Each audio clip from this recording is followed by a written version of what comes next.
10장 35절부터 45절까지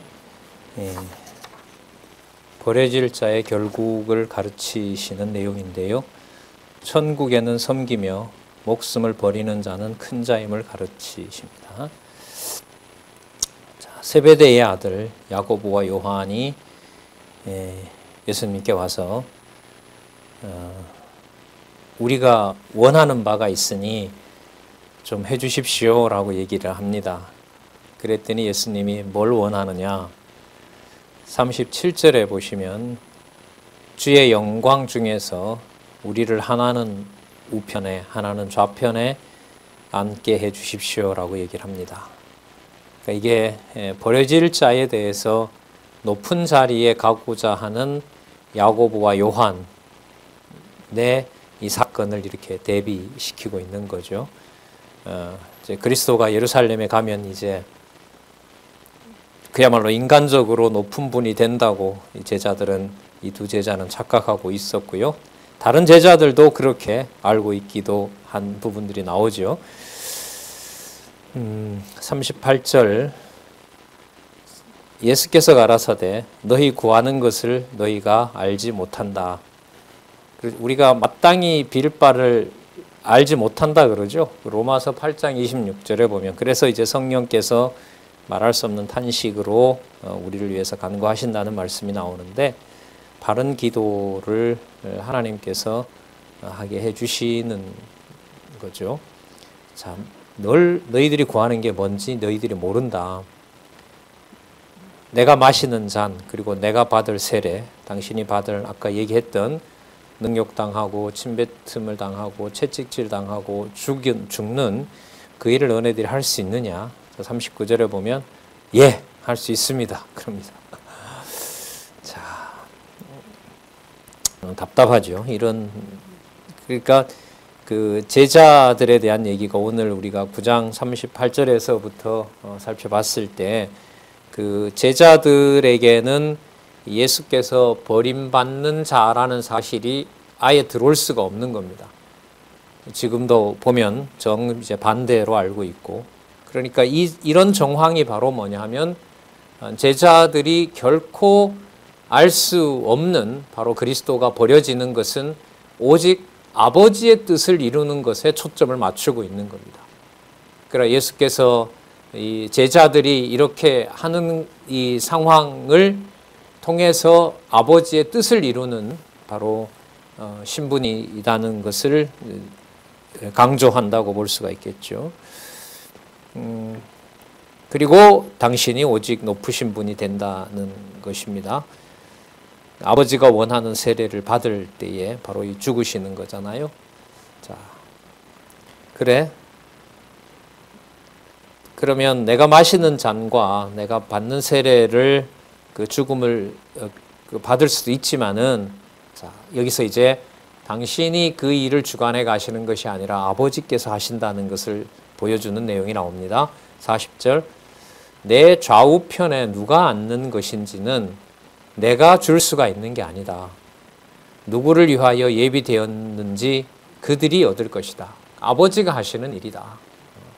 나한테 아까 영생을 얻으면 어떻게 됩니까? 어떻게 하면 됩니까? 라고 이제 선한 선생이여 라고 부르면서 왔던 부자 있잖아요. 그 사람에게도 뭐라고 하냐면 선하지 않다. 선한 분은 오직 하나님 한 분밖에 안 계시다. 그리고 지금 이 제자들 사건에서도 바로 그 모든 높으신 일은 하나님이 정해놓았다. 그러므로 내가 내 갈 길을 가기 때문에 하나님이 높이는 게 아니다.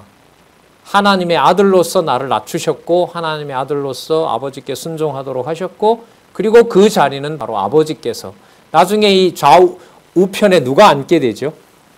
마가복음 16장 9절에 보면 예수님이 그 자리에 가서 앉게 되는 거죠. 그러니까 이게 예수님 자신의 증거가 되는 겁니다. 열 제자가 듣고 화가 나죠. 야고보와 요한이 한 말에 대해서 분하게 여깁니다. 자, 그러면서 이제 알려주세요. 너희들이 생각하는 그런 자리가 아니라 이런 낮은 자리이기 때문에 내가 아버지의 아들로 온 바로 높은 분이다. 그게 이제 10장 46절부터 나오는 거죠. 아주 그 정황이 탁딱 맞아가고 있어요. 42절의 내용이 이제 다음으로 넘어가는 아주 중요한 고리가 되겠죠.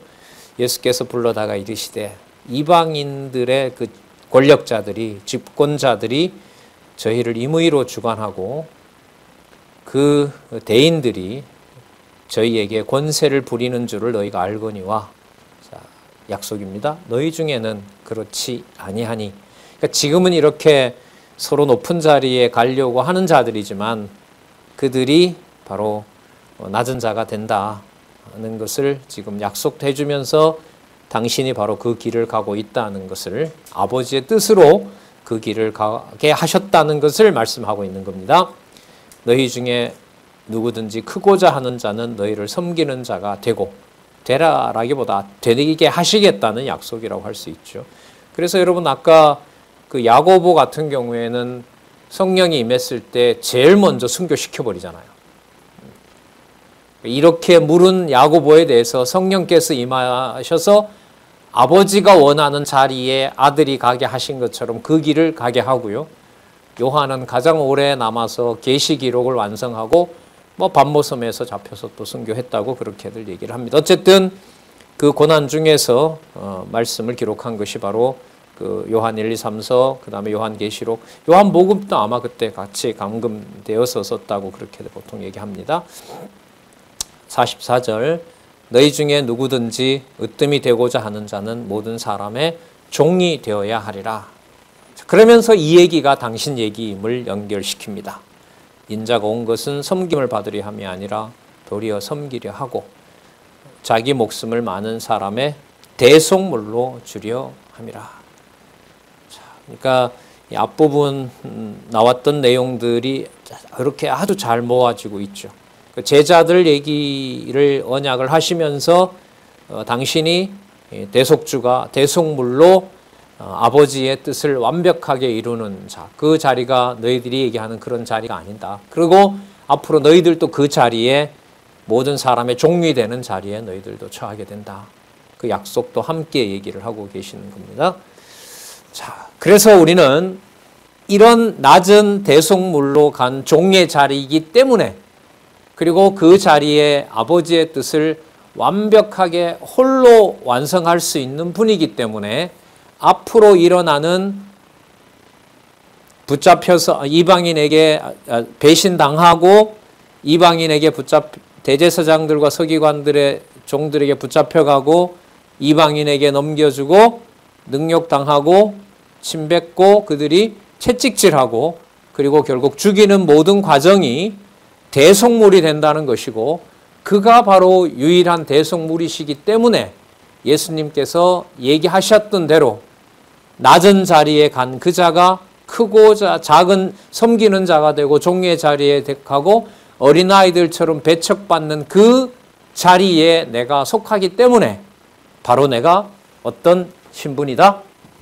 자, 10장 46절부터 높은 신분이다. 그래서 이미 약속한 바가 있기 때문에 이방인들에게 넘겨주겠고, 아까 33절, 34절이었죠. 이방인들에게 넘겨주겠고 그들은 능욕하며 침뱉으며 채찍질하고 죽인다라는 다음에 모든 내용들이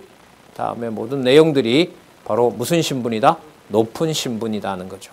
바로 그래서 10장 46절부터 13장까지의 요 내용들이 바로 주인 신분이라는, 자 보세요, 표적이 나오죠.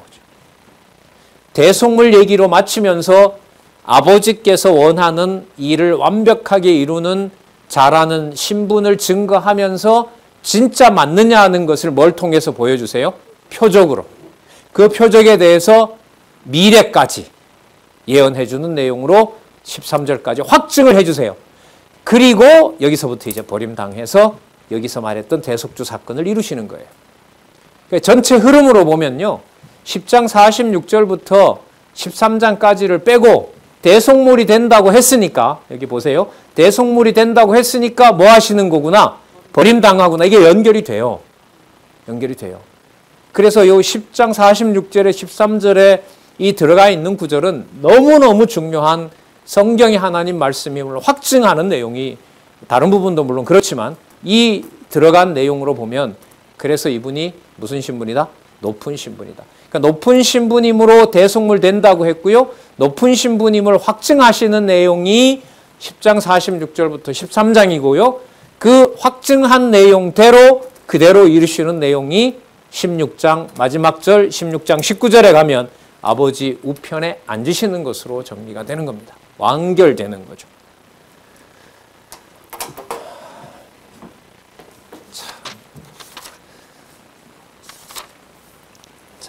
여기에 보면 그 7224페이지에 높은 신분에 의한 성취 이제 부분으로 가서 살펴볼 텐데, 그 세 번째 단락에 그 근거들이 많이 나와요.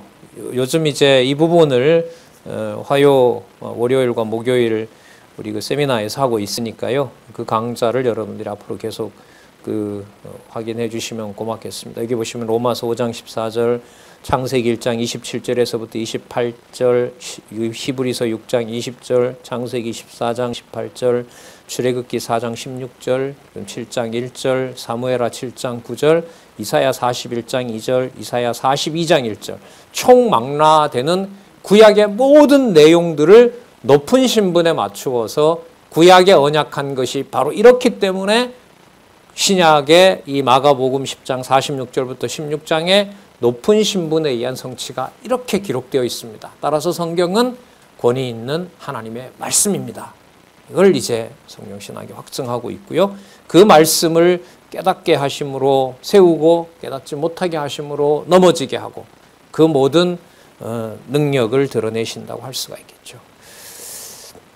먼저 주인의 신분에 의한 증거 보도록 하겠습니다. 자, 표적으로 보여주시는 겁니다. 그러니까 대속물 다음에 무슨 사건이 나온다? 표적 보이는 사건의 흐름을 꼭 연결을 하셔야 됩니다. 믿는 소경을 보게 하는 표정으로 자신이 주인의 신분임을 보여주세요. 자, 여리고로 가셨는데 많은 무리들이 이제 함께 옵니다. 자, 디메오의 아들인데 소경이고 거지예요. 바디메오가 길가에 앉았다가 부릅니다. 나사렛 예수시란 말을 듣고 가로되 다윗의 자손이여 라고 부릅니다. 다윗의 자손 예수여. 자, 나사렛 예수가 누구라는 거죠? 다윗의 자손이라는 겁니다. 그러니까 나사렛에서는 천한 것이 나올 귀한 자가 나올 수 없다는 거잖아요. 나사렛 예수라는 말은 좋은 호칭이 아니에요. 어디 나사렛 출신 주제에, 그러니까 나사렛 예수가 신의 아들이다, 그가 메시아다, 이게 용납이 안 되는 거죠. 자, 그러니까 이 말 속에는 뭐가 들어있냐면 낫다라는 게 들어있는 거예요. 그런데 어떻게 바뀌어버려요? 다윗의 자손 예수인 거죠. 그러니까 하나님이 선택해 놓은 왕인 거예요. 나사렛 예수와 다윗의 자손 예수 대조가 됩니다. 나사렛 예수는 대속물과 관련된다면은 다윗의 자손 예수는 높은 신분과 관련이 된다. 나를 불쌍히 여기소서 하거늘 많은 사람이 꾸짖어 잠잠하라라고 얘기합니다. 그러니까 더욱 소리를 질러서 다윗의 자손이여 나를 불쌍히 여기소서라고 합니다. 예수님이 그 자리에 서시고 불러오라고 얘기를 합니다. 그리고 그 소경을 부리며 이르되 안심하고 일어나라. 너를 부르신다 하매 소경이 겉옷을 내어버리고 뛰어 일어나 예수께 나아오거늘 예수께서 이르러 가라사대 네가 무엇을 하여 주기를 원하느냐? 선생님이여 보기를 원하나이다. 예수께서 이르시되 가라 내 믿음이 너를 구원하였느니라 하시니 저가 곧 보게 되어 예수를 길에서 쫓으니라. 52절에 예수 앞에다가 수식어를 붙이면 바로 누구죠? 다윗의 자손 예수 이렇게 되죠. 이때 다윗의 자손은 나사렛 출신이지만 그가 바로 대속물로서 하나님이 보내신 하나님의 아들, 다윗과 관련해서 설명을 한다면 높은 신분 이렇게 되죠. 그래서 여러분 이 개론 위에 단 이 의미를 부여해서 달아놓은 제목들, 마가복음을 신분으로 정한 것, 그리고 본래 신분, 낮은 신분, 그리고 높은 신분, 이 제목 단 것은요, 이른바 전통신학의 조직신학에 대한 감이 없으면 이 제목은 달 수가 없어요. 그래서 이 저자인 원로의 전공도 여러분 아시는 것처럼 조직신학을 한 거죠. 그래서 이 신학 공부를 하고 성경 신학의 어떤 가치를 알아갈 때 저도 조직신학 전공했습니다만은 저는 이제 죄론, 인죄론 부분을 특정 이제 신학자를 정해서 했고 그걸 이제 성경 신학적으로 다시 또 비판하는 그런 이제 작업을 지금 하고 있는데요. 매우 중요한 이 구조라는 걸 오늘 우리가 또 한번 살펴볼 수가 있습니다. 성경을 하나님 말씀으로 확증해 주는 이런 것이 이제 역사적 사건인 거죠. 저희들에게는 이제까지 없었던. 자, 보겠습니다. 본문을 연결시키고 그 핵심 개념들을 찾아서 연결하면서 이 주제와 연결시키고 하나님의 말씀임을 확증하는 이 참 놀라운 사건 속에 여러분들과 저희들은 지금 들어 있습니다. 내 믿음이 너를 구원하였느니라 하시니 저희가 곧 보게 되어 예수를 길에서 쫓습니다. 그리고 이분이 다윗의 자손이기 때문에 언약한 대로 나귀를 타고 예언대로 나귀를 타고 입성하시는 내용이 그 다음에 나타납니다. 그런데 입성하신다는 이 상황은 당신이 높은 분이라는 거잖아요. 그런데 앞에 뭐라고 약속이 되어 있죠? 대속물이 되어야만 되는 거죠. 그러면 앞으로 버려지시는 버림당할 신분이 되는 이 내용들이 뭐와 관련이 되는 거죠? 높은 신분과 직결되는 거예요. 그러니까 이 단락을 나눌 때 높은 신분에 의한 성취가 그 10장 46절에서부터 13장까지 만약에 이 부분이 표적을 보여주는 부분이 없다면은요, 대속물이 되는 것으로 그냥 14장에 가서 대속의 죽음을 죽는다 이래 돼버리면 높은 신분을 얘기할 수가 없어요. 어느 부분이 없다면. 10장 46절부터 13장까지 이 부분이 없으면요, 대속물 된다고 했잖아요. 그럼 대속물 되시잖아요. 여기 보세요. 대속의 죽음 나오잖아요. 아까 10장 45절에 뭐라고 나왔어요? 대속물이라고 나왔잖아요. 그럼 대속물이니까 뭐가 되는 거구나. 대속의 죽음을 죽으시는 거구나. 그럼 이 부분이 날아가잖아요. 이게 들어감으로 해서 높은 신분이라는 제목을 달 수가 있는 거예요. 그래서 성경의 이 편집 순서를 본문으로 따라가면서 확인했기 때문에 1페이지부터 9882페이지를 연결해 놓은 거예요. 이걸 우리는 그동안 잘 몰랐고요. 이 성경 본문을 확인하지 않고 이 구조를 확증을 할 수 없으니까 그냥 그때마다 본문 보는 것밖에 안 되는 거죠. 참으로 다행스럽고 너무나 큰 긍휼을 하나님께서 베푸신 거죠. 지금이라도 이렇게 볼 수 있게 된 게. 자,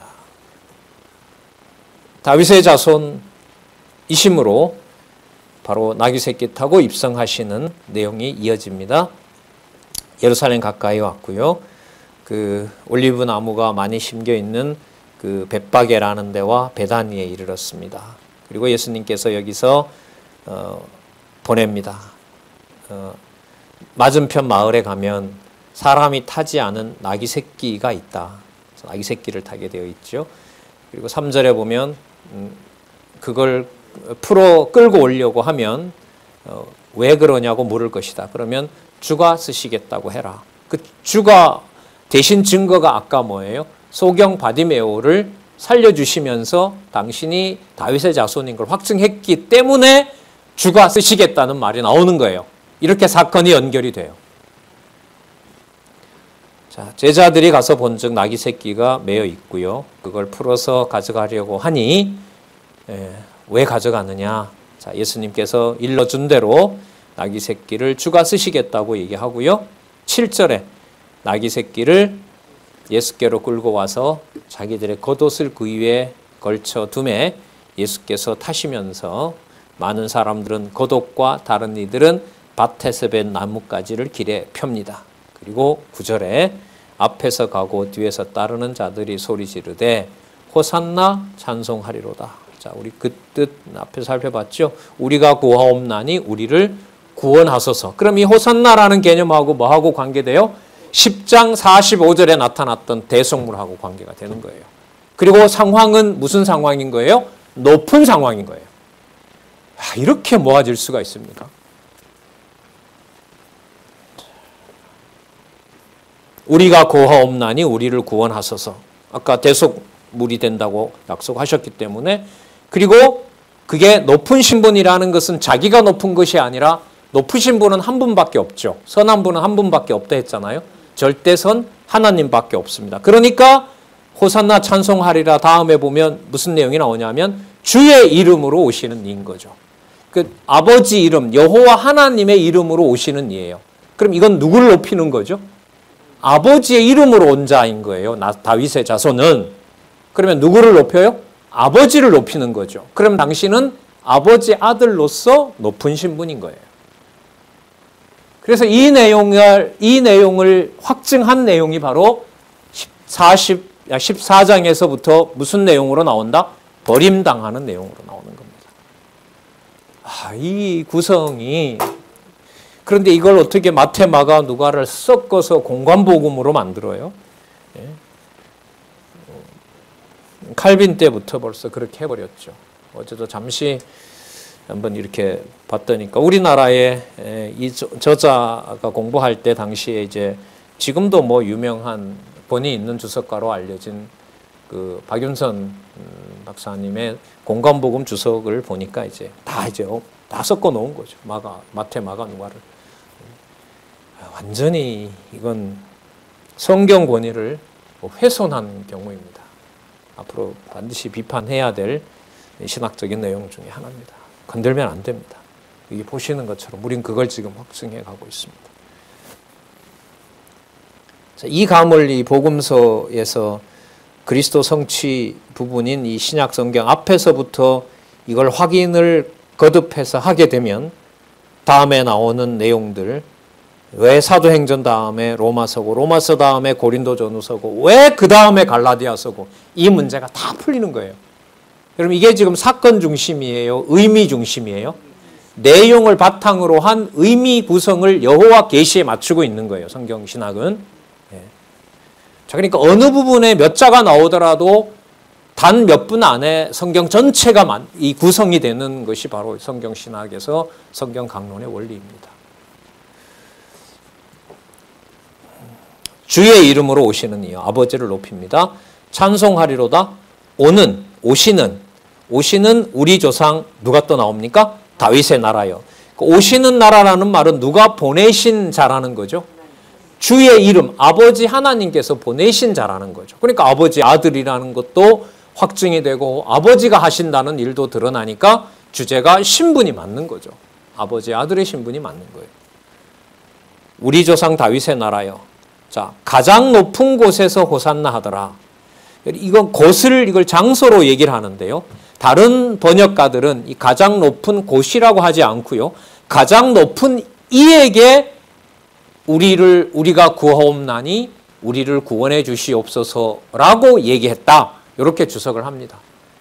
그러니까 하나님 나라는 누가 계신 곳이죠. 하나님이 통치하시는 곳이기 때문에 저는 곧도 되고 그분도 된다. 저는 이런 생각입니다. 번역이 이건 열려 있는 겁니다. 왜냐하면 아까 누구 이름으로 오신다고 했으니까. 주의 이름으로 오신다고 했으니까. 바로 그분께서 조상 다윗에게 약속했던 나라를 이 땅에 보내주셨고 당신의 아들이 대속물이 되게 하셔서 그분이 가장 높은 곳에 계신 아버지의 아들의 신분임을 증거하는 거니까요. 찬송받으실 분이 그리스도 자기 자신이 아니라 그리스도 자신은 신분으로 아버지의 아들이고 찬송받으실 이는 가장 높은 곳에 계신 누구신 거죠? 아버지이신 거죠. 그 아버지 오른편에 16장 9절에 가서 앉으시는 거고요. 저는 마가복음 공부해서 6장에서부터 10장 45절 낮은 신분이 높은 신분으로 갈 수밖에 없는 내용으로 이어졌다는 데서 되게 기뻤어요. 이건 뭐 한두 번 이렇게 봐서 한 건 아니고요. 계속 이제 고민을 하고 이제 마태복음의 그 삼직을 어떻게 이해해야 되는지도 같이 또 고민을 하고 해서 여러분들에게 좀 확인한 내용들을 여러분들에게 지금 강론집을 통해서 말씀을 드리고 있습니다. 정독, 탐독을 꼭 부탁을 드립니다.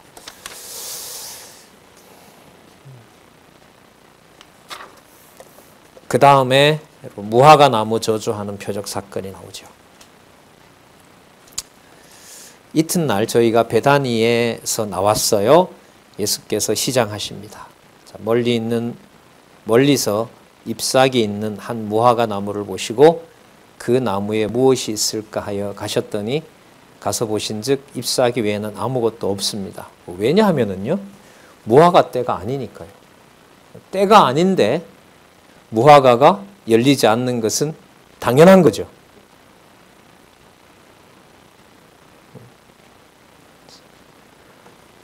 14절 예수께서 나무에게 일러 가라사대 이제부터 영원토록 사람이 내게서 열매를 따먹지 못하리라 하시니 제자들이 이를 듣더라. 제가 제자였으면 무화과 때도 아닌데 무화과 때가 아니므로 무화과가 달리지 않는 것이 당연한데 왜 저 나무를 저주하지? 가장 먼저 이런 고민을 했을 것 같아요. 그렇잖아요. 시장에서 갔는데 무화과가 없으니까 화가 나서 저주해가지고 나무가 말랐어요. 맞아요? 아니에요? 그럼 어떻게 설명해요, 이거? 그리고 이게 아까 호산나 다윗의 자손이요 주의 이름으로 오시는 이여 가장 높은 곳에 계신 가장 높은 곳에서 호산나 우리를 구하옵나니 우리를 구원하여 주시옵소서라는 것하고 이거하고 무슨 상관이 있어요? 아버지 이름 한마디도 안 나오는데.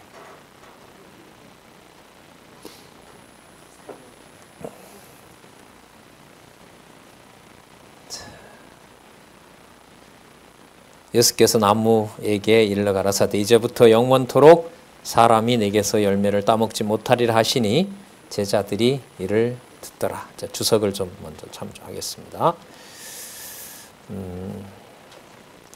7.2.3.1에 보시면은요, 위에서부터 6번째 줄, 7번째 줄에 보시면은 이러한 모든 상황에서 예수께서 여기 보세요.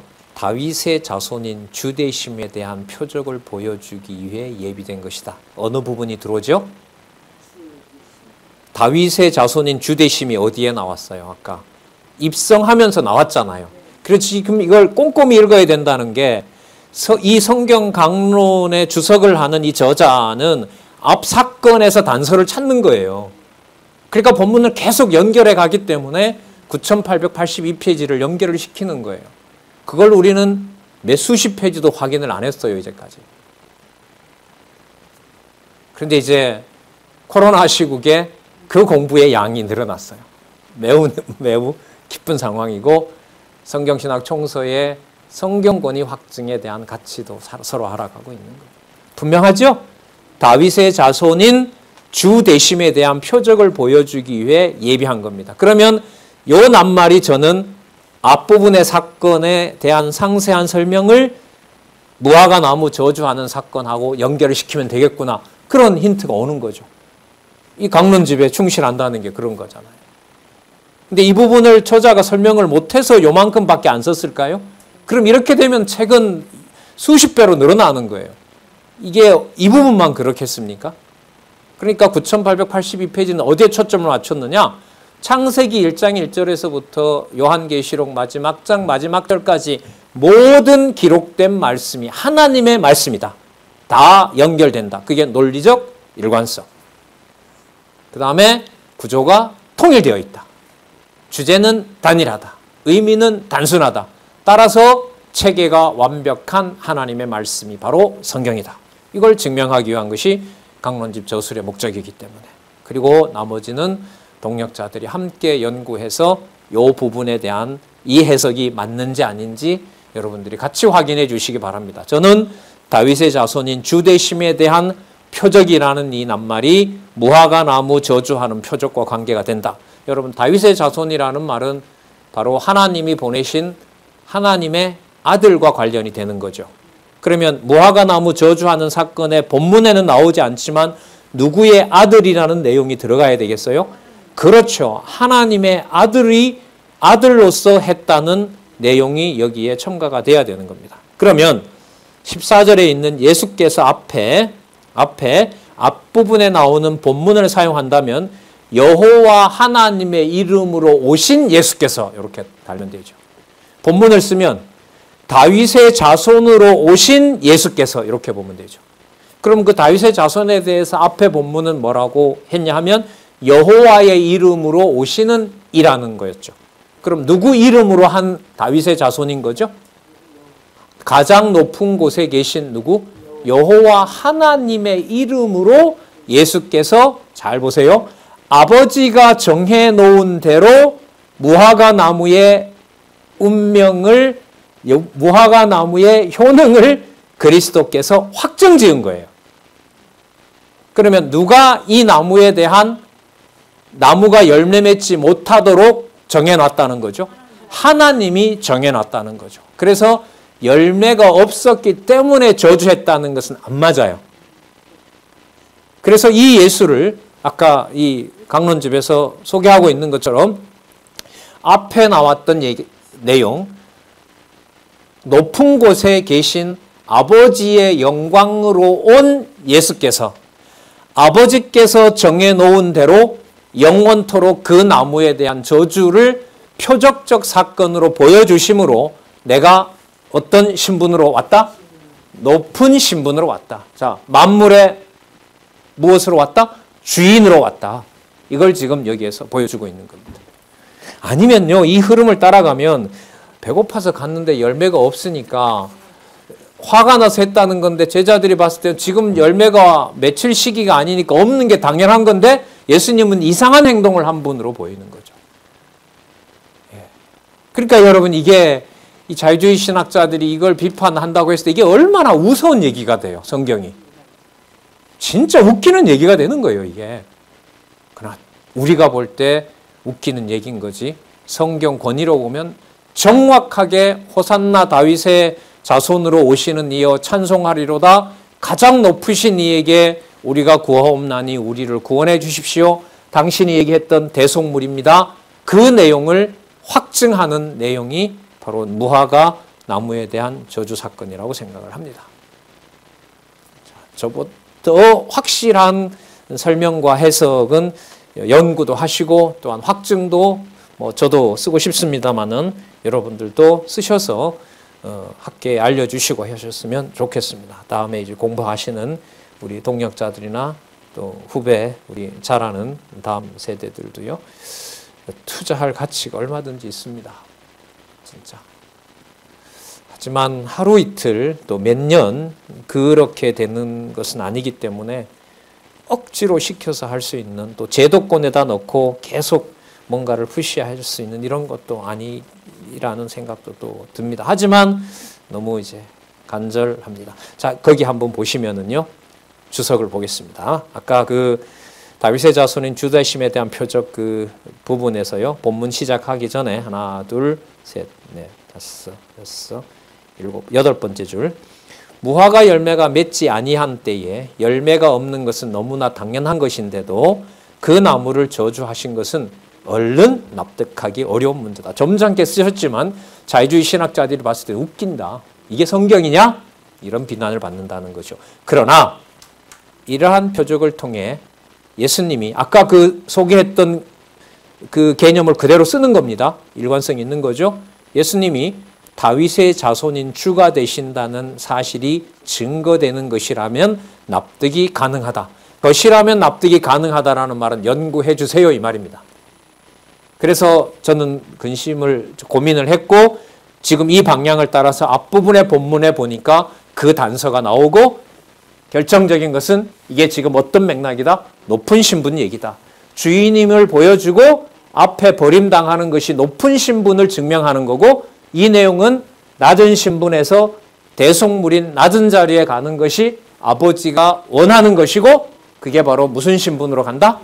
이렇게 연결되어 있다고 하기 때문에, 자, 이걸 보여주고 이 안내를 해준 거기 때문에요. 이런 설명 한 줄 한 줄이 이 성경의 통일성을 확인해 가는데, 논리적 일관성을 확인해 가는데 매우 유의미하다고 합니다. 여러분, 이런 것이 수백 군데입니다. 나중에 사도행전은 좀 그렇지만은요, 그런 건 아니지만 로마서부터는 그야말로 교리 얘기예요. 무슨 역사적 얘기가 아니라고요. 그럴 때는 개념 하나하나가 그 다음 내용에 영향을 미쳐서 로마서가 예를 들면 칭의에 의한 양육, 이 내용으로 끌어오기 위해서, 그걸 모으기 위해서 로마서 1장에서부터 16장까지가 다 연결이 되고 다른 어떤 개념이 아닌 칭의의 복음이라는 게 왜 나오느냐? 매우 매우 어렵죠. 이건 중요하고요. 자, 이게 지금 복음서에서 저는 바탕을, 그런 공부의 바탕이 지금 마련이 됐다고 생각을 합니다. 자, 하나님의 아들로서 확정을 하셨기 때문에, 그래서 아까 다시 한번 반복하면 열매 맺을 때가 아니어서 열매가 없는 것이 아니라, 자, 누구의 아들이므로? 하나님의 아들이므로 하나님이 정해놓은 대로 이 나무에 대한 운명을, 용도를 결정해 버리시는 겁니다. 그러므로 이게 당신이 높으신 신분이고 앞부분과 연관시키면 누구의 아들로 온 증거가 된다? 그렇죠. 가장 높은 곳에 계신 여호와 하나님의 아들로서 온 증거를 보여준 거기 때문에 멍청한 자유주의 신학자들의 합리적인 이른바 머리로 봤을 때는 도저히 이해할 수 없는 내용이다. 따라서 우리는 성경 권위를 여기서 또 한 번 확인할 수 있다. 물론 이것도 결과적으로 믿게 해주시는 믿음을 주셔야 가능한 거고요. 그러므로 이분이 유일한 성전 관리자가 될 수 있죠. 왜? 성전에 누구 이름이 있으니까. 아버지 이름이 있으니까. 다 보세요. 아버지로 가잖아요. 볼까요? 성전에 들어갔습니다. 성전 안에 매매하는 자들을 내어 쫓고 환전상들을 다 바꿉니다. 왜냐하면 이게 수백 킬로 왔기 때문에 그 재물을 가져올 수가 없어요. 그러니까 전부 다 와서 예루살렘 이 6월절이 다가오니까 6월절 행사에 참석하기 위해서 돈을 가지고 와서 양을 사서 목요일 저녁부터 잡아야 되거든요. 지금도 수천 마리, 수백 마리 잡잖아요. 지난번 이스라엘에 있는 그 선배가 보내준 게 보니까 그 막 수십 마리를 잡아놓고 거기서 이렇게 목을 쳐서 피를 흘리는 내용들이 그때 사진으로 지금도 그렇게 하고 있는 거잖아요. 자, 16절. 아무나 상을 파는 자들의 의자를 둘러 엎으시며 아무나 기구를 가지고 제사와 관련된 거죠. 성전 안으로 지나다님을 허치 아니하시고, 그러니까 성전 제사를 뭐 한 거죠? 막은 거예요. 그 유대인들이 봤을 때는 황당한 일인 거죠. 제사장들이 봤을 때는 그건 정신 나간 짓이고 신성 모독인 거고. 하나님 지나다님을 허치 아니하시고 이에 가르쳐 이르시기를 기록된 바, 자, 성경 근거를 듭니다. 내 집은 만민이 기도하는 집이라. 이건 하나님이 얘기하신 거잖아요. 맞죠?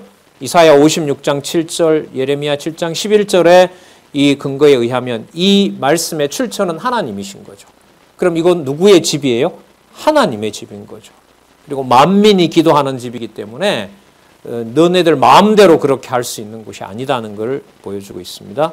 만민이 기도하는 집이라 칭함을 받으리라 하지 아니하였느냐. 너희는 강도의 소굴인 거죠. 그래서 여러분, 교회 정치에서 금전 관계로 어느 특정 그룹이 그걸 관리하고 나머지를 차단하고 지배와 피지배 구조로 이루어지는 구조는 하나님 아들이신 그리스도에 대한 대적입니다. 적그리스도 행위가 되는 겁니다.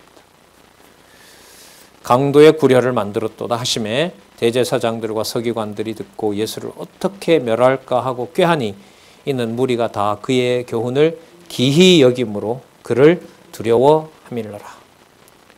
자, 다시 저물게 되고 다시 성 밖으로 나가십니다.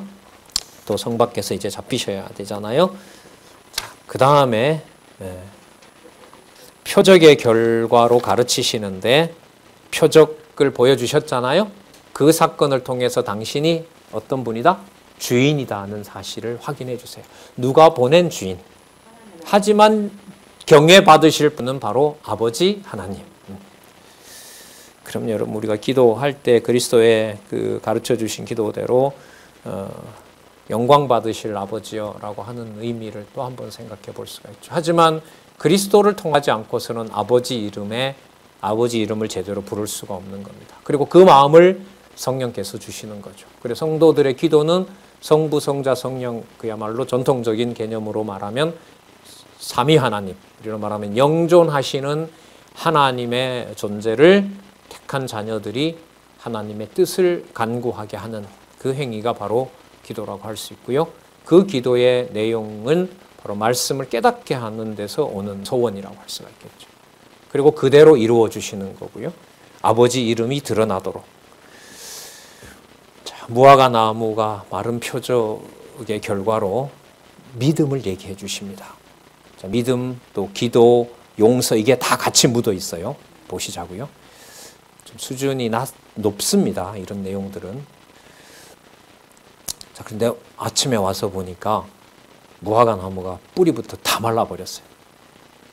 베드로가 무화과 나무가 다 말랐습니다. 선생님, 그럽니다.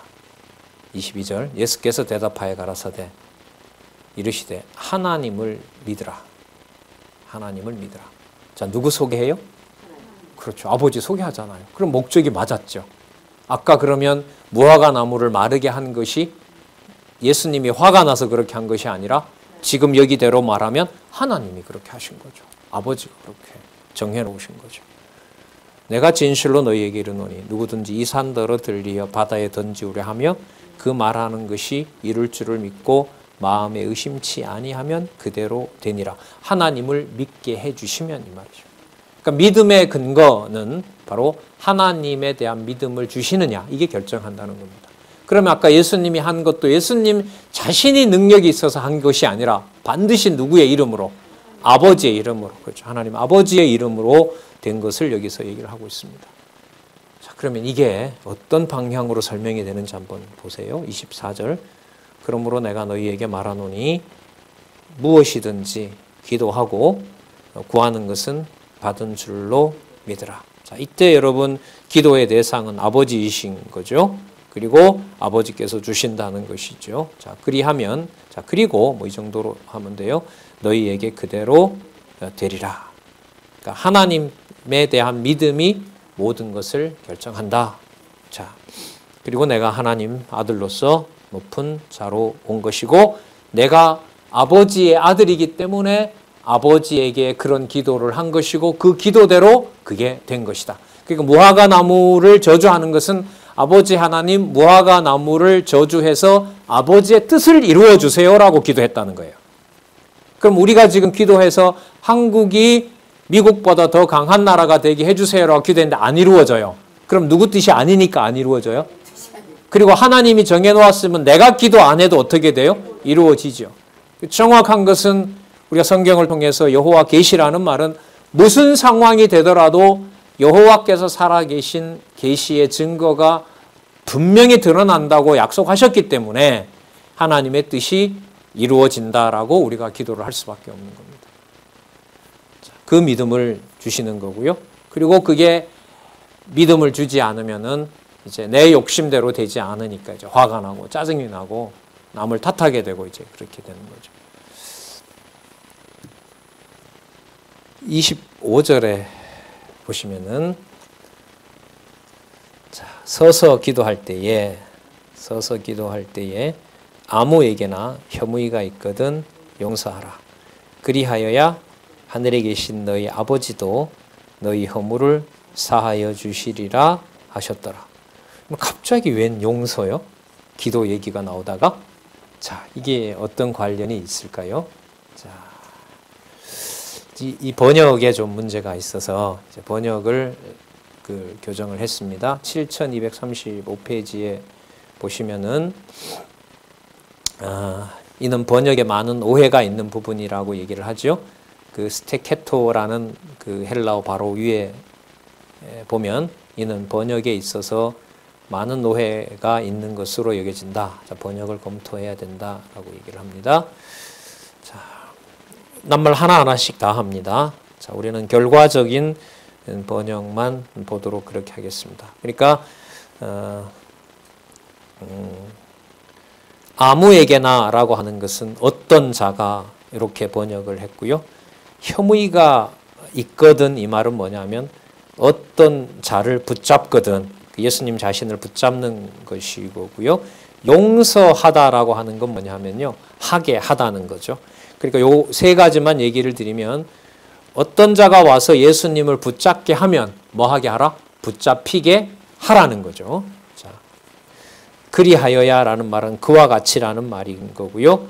그 다음에 허물은 실수를 말하는 것이고 사하여 주리라는 말도 하게 하라 이 말로 지금 번역을 해놓은 겁니다. 자, 그 다음에 넘겨보시면은요. 자, 넘겨보시면 두 번째 줄의 끝에서부터 본문은 자 해석해 놓았습니다. 참고 기도할 때에 참고 기도한다는 말은 누구의 뜻을 구할 때에 이 말이죠. 이게 매우 중요해요. 여러분 우리가 마음만 먹는다고 하나님 뜻 구해요? 그런데 마음만 먹어도 하나님 뜻 구하는 분은 한 분밖에 안 계세요. 누구의 아들? 하나님의 아들 그리스도밖에 안 계신 거죠. 그러면 이 얘기가 누구 얘기겠어요? 누구 얘기겠어요? 그리스도 당신의 얘기신 거죠. 하나님이 높여놓으신 신분 당신의 얘기예요. 그러니까 성경을 주어를 누구로 잡느냐 하는 것은 매우 중요해요. 예수께서 여호와께서 성령께서 자 여기 참고 기도할 때에도 바로 그리스도 자신에게 초점을 맞추어야 이게 설명이 되거든요. 참고 기도할 때에 어떤 자가 후에 어떤 자를 붙잡거든 붙잡게 하라. 여러분 가룟 유다가 와서 예수님을 붙잡을 거 아니에요? 그러면 제자들 중에 하나가 칼을 빼가지고 귀를 쳐버리잖아요. 그리고 예수님 못 잡게 하는 행동을 한단 말이에요. 나중엔 또 다 도망가지만 왜? 도망간다는 것이 약속되어 있기 때문에 그리고 당신이 대속물이 되셔야 돼요. 그게 이제 칼을 들고 말고의 귀를 자른 자를 다른 데서 이제 베드로라고 하고 있는데 어쨌든 같이 따라가겠다고 했던 베드로가 행동을 보인 거죠. 인간적으로 보면. 그런데 예수님이 거기서 보호받으면 안 돼요. 붙잡히셔야 된단 말이죠. 그리고 제자들도 도망가야 돼요. 마가복음에는 그 호디브를 당겨버리니까 알몸으로 도망간 자도 있다고 얘기를 합니다. 누군지는 안 밝혀요. 우리가 시험에 들까 봐. 자, 그와 같이 하늘에 계신 너희 아버지께서 너희의 실수도 하게 하리라. 그러니까 누구를 버리게 된다 이 말이에요. 누구를 버리게 된다. 그리스도를 버리게 되는데 그게 서서 기도한다는 말은 누구 뜻대로 된 것을 기도한다는 거죠. 그렇죠.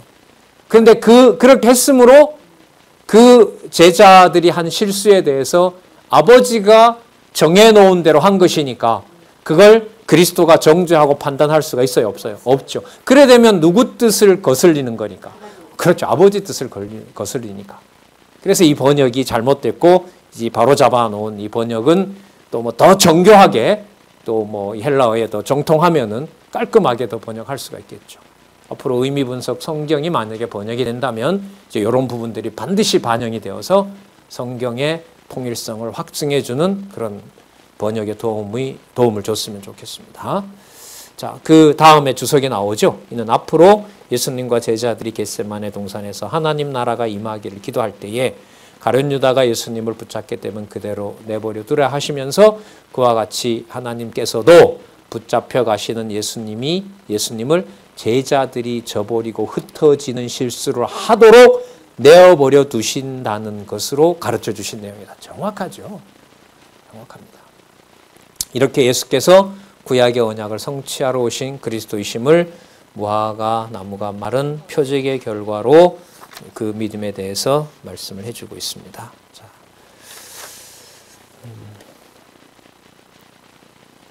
이 참고로요. 여기는 이제 이 주석은 하지 않았는데 주석에서 소개하지는 않았는데 아까 얘기했던 그 26절이 없다고 나오잖아요. 그 킹 제임스 버전은 제가 찾아보니까 이걸 이렇게 넣었어요. 그런데 만일 너희가 서로를 용서하지 않으면 하나님께서 하늘에 계신 너희 아버지께서도 너희들의 죄를 용서하지 않을 것이다. 뭐 이런 게 삽입되어 있대요. 이건 이제 사본학에서 검토해야 돼요. 그리고 우리 성경신학에서 이 없는 본문에 대한 기본 입장은 우리가 과거 뭐 30년 전에서부터 이제 저자를 통해서 들었는데 저는 그게 이제 한 단서가 되기도 한다고 봐요. 있는 내용을 빼기는 쉬워도 없는 내용을 첨가하기는 어렵기 때문에 있는 본문 중심으로 연구하시는 것이 어떻냐 이런 제안한 거기 때문에 그 방향에 대해서는 조금 참조할 필요는 있다고 봅니다. 자, 어쨌든 높은 신분에 대해서 확증해 주시는 내용이 일관성 있게 25절에 와서 누구 뜻대로 된 것이다. 그렇죠. 그래서 나는 누구의 아들로 왔다. 아버지의 아들로 온 그런 의미에서 참 주인은 바로 참 높으신 분은 하나님이시고 그 하나님의 아들로서 아버지 우편에 갈 내가 주인이다. 명쾌하죠. 성경의 권위가 이런 거예요. 자, 우리 잠시 쉬셨다가 27절에서부터 33절을 보시고 이제 12장 13절에 가서 말씀으로 주임을 증거하는 부분을 또 살펴보도록 하겠습니다.